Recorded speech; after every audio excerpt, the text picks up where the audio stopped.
Olá, estamos aí mais uma vez e agora a gente vai falar sobre a composição sanguínea, o que compõe o sangue, o que é, né, na verdade, o sangue. A gente falou, o sistema cardiovascular faz o sangue correr, o sistema respiratório leva os oxigênios para o sangue, mas o que é esse sangue? Sangue é uma mistura de várias coisas, tá bem? Ele tem, como vocês podem ver aí nesse tubo de ensaio aqui do lado de vocês, ele é 55 a 60% do sangue é plasma. É uma substância rica em nutrientes, em proteínas, em fibras, que vai estar fazendo a composição da parte do sangue, que é a parte líquida do sangue, ok? Que a gente chama de parte não figurada, a parte líquida do sangue. A parte figurada do sangue, que tem essencialmente células, ela é composta pelos glóbulos brancos e os glóbulos vermelhos. Ou melhor, né? As hemácias, que são os glóbulos vermelhos, e os leucócitos, que são esses glóbulos brancos, que vão ser de vários tipos. Vocês vão ver que depois os leucócitos eles vão ser diferentes.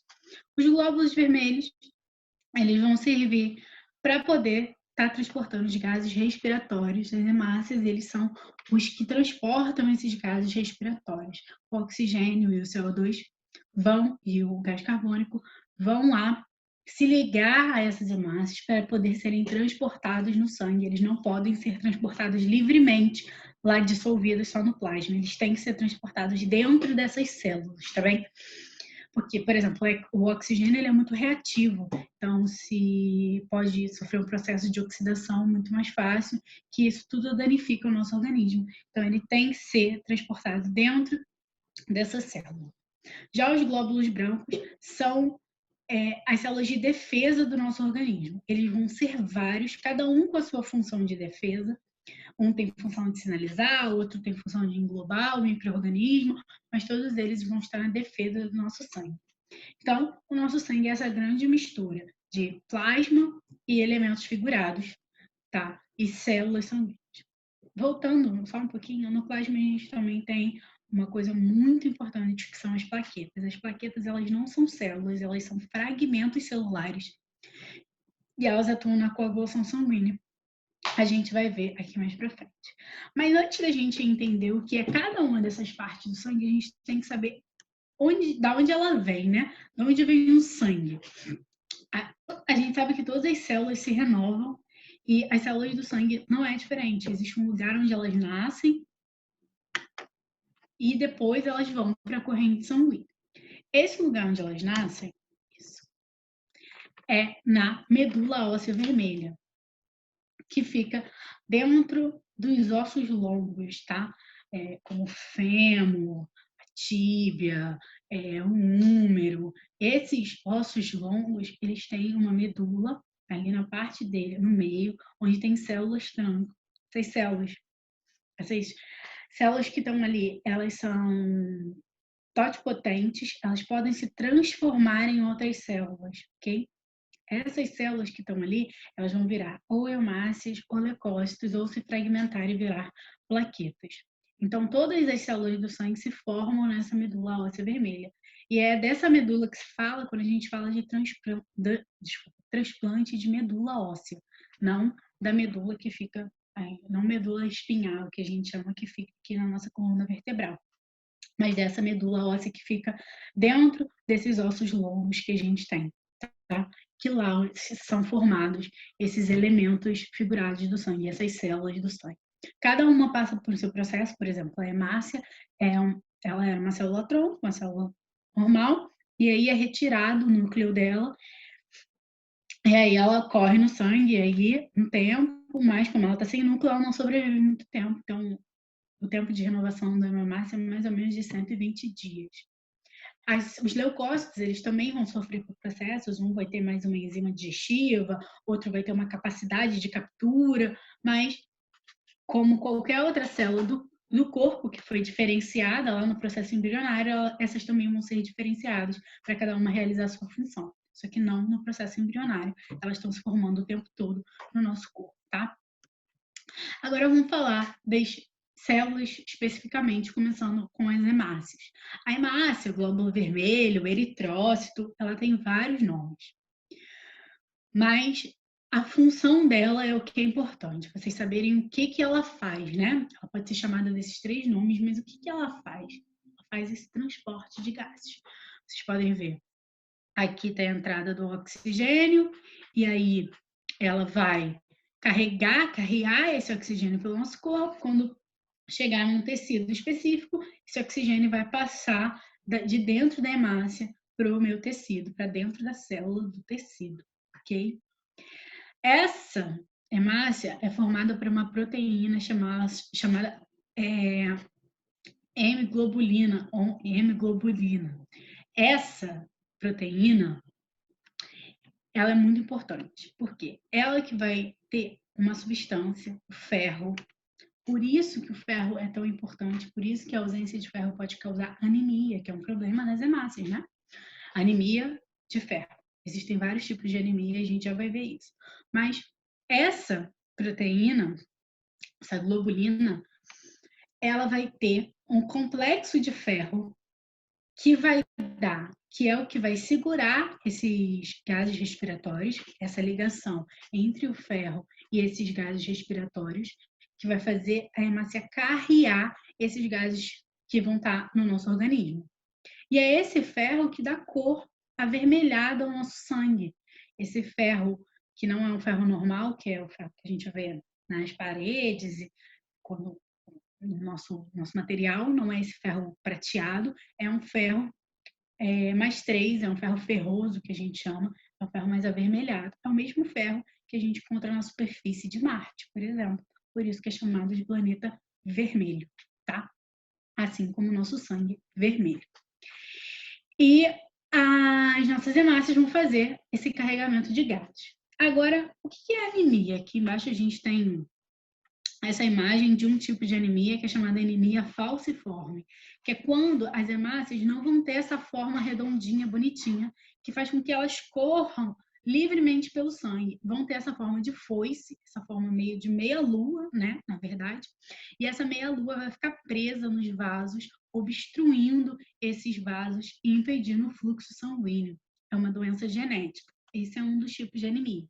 A gente pode ter anemia por falta de ferro, como eu disse, porque aí essas proteínas não vão ficar completamente, não vão ficar completas e não vão conseguir carregar esse oxigênio de um lado para o outro. Por isso que a pessoa se sente cansada, com fadiga, porque, como eu falei, o oxigênio faz parte do nosso metabolismo, é ele que vai fazer parte lá da cadeia respiratória para dar energia para a gente. Então, se eu não tenho oxigênio chegando nos meus tecidos, eu não tenho energia. E também tem outras anemias, anemia megaloblástica, vários outros tipos de anemia, essas normalmente por ausência de alguma vitamina do complexo B, tá bem? Porque as vitaminas do complexo B, elas também vão estar ali junto do ferro e da hemoglobina, compondo a hemácia. Foi? Agora vamos para as nossas próximas células, que são os leucócitos ou glóbulos brancos. Os leucócitos ou glóbulos brancos, eles têm uma função muito importante, que é a função de defesa do nosso organismo. E aí a gente vai ter vários tipos de células. A gente tem esses casos monócitos, eosinófilos, são nomes difíceis, linfócitos, neutrófilos, basófilos, cada um com a sua função. Agora, no 8º ano, a gente não precisa saber exatamente qual a função de cada um, só algumas coisas que a gente precisa saber. As células maiores, né, basófilos, macrófagos, neutrófilos, eles têm função de fagocitar os micro-organismos. O que seria fagocitar? Seria o processo que a gente está vendo aqui no canto. Esse processo aqui do canto, que ele está pegando o patógeno é um organismo que faz mal, alguma coisa que faz mal ao nosso corpo, tá? Essa aqui que está pegando o patógeno, e você está vendo que ele está fazendo o quê? Ele está englobando, colocando para dentro do corpo, ok? Então, ele vai pegar o patógeno, vai englobar esse patógeno e vai digerir com as enzimas digestivas que ele tem na organela chamada lisossomo. Então, essa é uma função muito importante que vai fazer com que o nosso corpo consiga se livrar mais facilmente de alguns outros patógenos. Outras células muito importantes são os linfócitos. Os linfócitos, eles são os responsáveis pelo alerta do nosso organismo. São eles que vão construir o que a gente chama de anticorpos. O anticorpo é uma proteína que vai se ligar com o patógeno também. Lembra que a gente falou de patógeno aqui?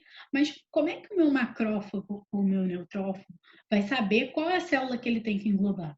Pela presença do anticorpo. O anticorpo é tipo o cara que faz: ei, é esse aqui, ó, é essa célula aqui que você tem que pegar. O anticorpo é um sinalizador, tá? Mas para a produção de anticorpos, eu antes tenho que ter entrado em contato com aquele patógeno. Então, eu vou entrar em contato com o patógeno, o meu corpo vai produzir o anticorpo. Quando eu entrar em contato novamente, ele já vai saber como combater. Então, lembrem dos dois nomes. Linfócito, que é o que produz os anticorpos, que são os sinalizadores de se aquele patógeno, daquele patógeno ali, ok? Aqui a gente vem, aqui em cima e aqui embaixo, a gente vê dois tipos de ação, né? Um contra células sanguíneas que não fazem parte do nosso sistema, a gente vai ver isso. Por que eu não posso receber, se eu sou pessoa do tipo sanguíneo B, por que eu não posso receber o do tipo sanguíneo A? A gente vai ver isso, porque o seu anticorpo identifica aquilo ali como um corpo estranho, como um patógeno, como se alguma coisa fosse fazer uma doença em você. Então, o seu linfócito T, ele tem um anticorpo preparado para combater aquele tipo de hemácia que não é a sua. Assim, por isso que tem que ter muito cuidado na hora da doação do sangue. E o linfócito preparando o anticorpo para combater uma bactéria específica, tá bem? A gente pode, isso é muito importante, existem vários tipos de imunização. Imunização é quando a gente consegue produzir ou recebe esse anticorpo de algum lugar. Existe a imunização dos anticorpos que a gente recebeu dos nossos pais, através dos nossos pais, não, da nossa mãe, especificamente, através do aleitamento. Por isso que amamentar uma criança é muito, muito importante.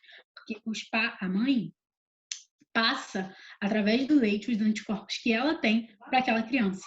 E aí ela fica imunizada, ela consegue combater sozinha algumas doenças, tá? Não foi aquela criança que criou os anticorpos, ela recebeu da mãe. Isso acontece muito nos animais quando eles lambem o filhote. Quando eles lambem o filhote, é porque eles estão passando os anticorpos deles para o filhote. E esse processo é muito importante. A gente pode, quando a gente toma vacina, por exemplo, o que é a vacina? A vacina é uma parte bem pequenininha daquele patógeno que não vai fazer mal a gente. As vacinas não causam doença, mas elas vão fazer com que o nosso corpo consiga produzir anticorpos. Então, se aquela doença vier me pegar, eu já tenho anticorpos, eu consigo combatê-la através daquela vacina, porque eu fui imunizada pelaquela vacina, ok? E a gente tem soros também. Como é que o soro funciona? O soro, ele não vai fazer que você produza um anticorpo. Ele já vai trazer o anticorpo pronto. Por exemplo, quando eu sou picada por uma cobra, e aí eu tomo um soro antiofídico. O que significa? Aquele soro vai sinalizar aquele patógeno que estava ali dentro, aquela coisa que vai fazer mal, aquele veneno que vai fazer mal para o meu corpo, é aquele soro que vai sinalizar para o meu corpo onde está mal, porque o meu corpo não consegue fazer sozinho. E aquele anticorpo que foi me dado através do soro, ele não vai fazer com que o meu corpo produza anticorpo. Por isso que toda vez que eu for picado por uma cobra, eu vou ter que tomar um soro diferente, que é diferente da vacina, que a gente toma normalmente uma vez na vida ou a cada, 10 anos para renovar essa imunização. Mas o nosso corpo já produz esses anticorpos da vacina. A vacina, a gente está sendo imunizado de forma ativa, ou seja, o nosso corpo está produzindo anticorpo. O soro é de forma passiva. O nosso corpo não produz o anticorpo. O soro que vai fazer o trabalho que o nosso organismo faria. Espero que tenha ficado entendido. E agora a gente vai falar um pouquinho sobre as plaquetas. O que são as plaquetas? A gente viu que elas são fragmentos celulares. E o grande lugar onde elas vão atuar é quando a gente tiver algum problema na nossa pele, alguma fissura, algum processo inflamatório. principalmente que tenha rompimento de vasos, alguma lesão no nosso vaso, que precise fechar, porque a gente não pode deixar o sangue ficar escapando, ok?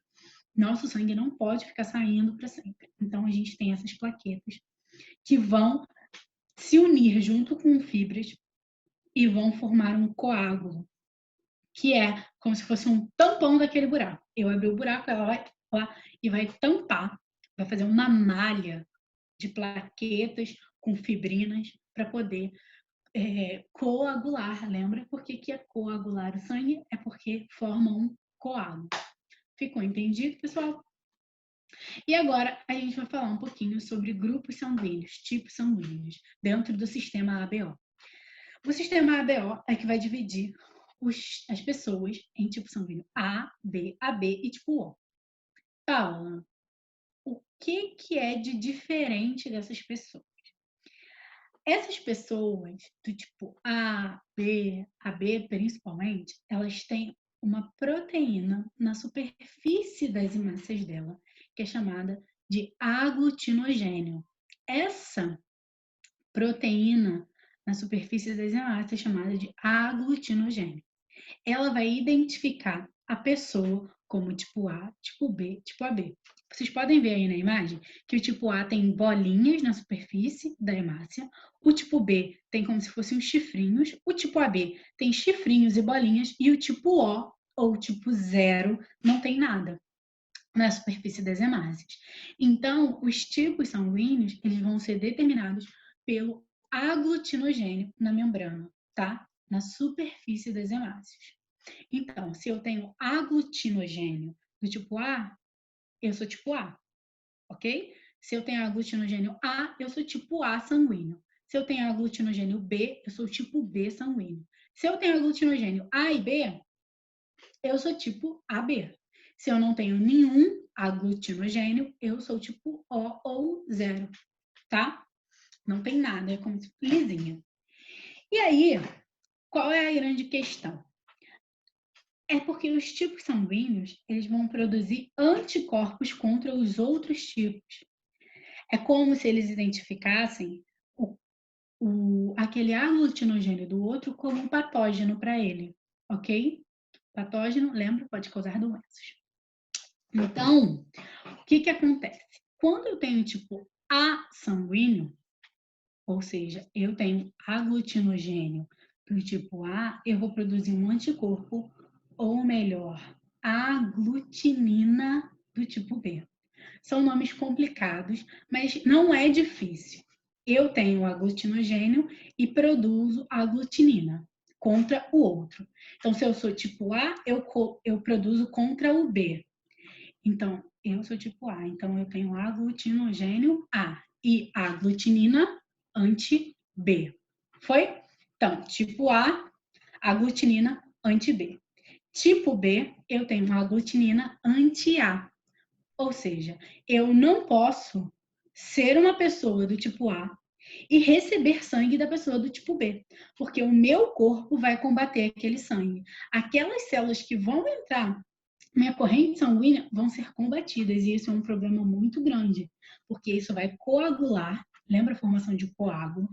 O meu corpo vai começar a combater aquelas células e eu não vou conseguir fazer com que o meu sangue passe. Normalmente, quem está precisando de sangue é uma pessoa que já está com pouco sangue. Se eu dificulto a passagem do sangue e tem uma aglutinação ali na minha corrente sanguínea, eu vou estar todo como se eu estivesse num processo inflamatório. O meu corpo todo vai começar um processo inflamatório. E isso é muito perigoso, pode levar a pessoa até a morte, tá? Então, doar o tipo sanguíneo certo e receber o tipo sanguíneo certo é muito importante. Então, o tipo AB, se você olha para a superfície dessa hemácia aí, ele tem aglutinogênios do tipo A e o tipo B. Então, ele pode receber de todo mundo. Então, ele não produz essas aglutininas, esses anticorpos. Já o tipo O, ele é um cara muito seletivo. Por quê? Porque como ele não tem nada na superfície da hemácia dele, ele combate todo mundo. Ele tem aglutinina anti-B e anti-A. Então, O tipo A combate o B, o tipo B combate o A, o tipo AB não combate ninguém, o tipo O combate todo mundo. O tipo O só pode receber do tipo O. Mas o que vocês têm que entender agora é quem tem aglutinogênio e a aglutinina ao contrário. Então, vamos recapitular mais uma vez, agora olhando para a imagem. Aglutinogênio A, pessoal, é aglutinina anti-B. Aglutinogênio tipo B, aglutinina anti-A. Aglutinogênio AB, sem aglutininas. Sem aglutinogênios, aglutinina anti-A e anti-B. Parece complicado, mas não é. Vamos ver um esqueminha que vai facilitar para gente? Olha aí, muito bonito. Esse daí vocês podem até tirar um print da tela ou... Não, melhor, não precisa tirar print não. Eu vou mandar isso daí para vocês estudarem melhor. Então, vocês vão ver aqui, ó, que tudo tá na mesma linha. Se eu tenho A, tipo A, aglutinogênios, tá vendo? E aqui, aglutininas, os anticorpos. Tudo na mesma linha. Agora, vamos dar uma olhada em umas coisas bem legais? Isso aqui embaixo é um esquema de doação. Quem pode doar para quem, ok? Então, tipo, ó, como ele não tem nada na superfície da hemácia dele, ele pode doar para todo mundo. Por quê? Porque ele não vai ser combatido. Esses anticorpos aqui, anti-A, anti-B, não vão identificar nada, porque ele não tem nada. Então, o tipo sanguíneo O pode doar para o tipo sanguíneo B, para o B e para o A, sem problema algum, tá? Lembrando que a gente está falando só de tipo sanguíneo aqui. A gente não está falando de fator RH, que é aquele negócio, eu sou negativo, eu sou positivo, tá? Então, O positivo, O negativo, A positivo, A negativo é fator RH, que é uma outra coisa que a gente vai ver depois. Agora é só se eu sou A, B ou O, tá? Então, o tipo sanguíneo O doa para todo mundo. O tipo sanguíneo A pode doar para o A, obviamente, e para o AB. O B pode doar para o AB e para o B também. E o tipo sanguíneo O só pode receber dele mesmo. Então, quem tem o tipo sanguíneo AB é a pessoa mais feliz do mundo, porque ela pode receber de todo mundo, tá? E quem é A e B já são mais tranquilos, porque eles podem receber, desculpa, do tipo sanguíneo O e dos seus próprios tipos sanguíneos. Tá bem? Lembrando, o tipo sanguíneo AB não pode doar. Só se for AB também, tá? Não pode doar nem para o A, nem para o B. Lembra que ele tem os dois aglutinogênios na superfície? Imagina, se ele doa para um tipo sanguíneo A, o tipo sanguíneo A vai combater ele porque ele também tem o B. Lembra que ele tem os dois, ok? É isso, pessoal. A nossa aula acaba por aqui. Foram 3 aulas enormes, muito grandes. Agora eu vou falar uma coisa que eu esqueci de falar com vocês, que é página 362 está o sistema respiratório. Página 360, o sistema circulatório. Agora, no segundo livro, essas duas páginas foram no primeiro livro. No segundo livro, página 278, está sobre sangue, essa última parte da aula que eu dei, ok? Dá uma olhada lá. Qualquer dúvida, a gente se vê no Classroom. As atividades sobre qual dever vocês vão ter que fazer, eu vou passar depois, porque foi muita carga de matéria, eu espero que vocês entendam isso antes e venham conversar comigo. Coloca o nome aqui embaixo. Um beijo, qualquer dúvida, me chama lá no Classroom. Tchau!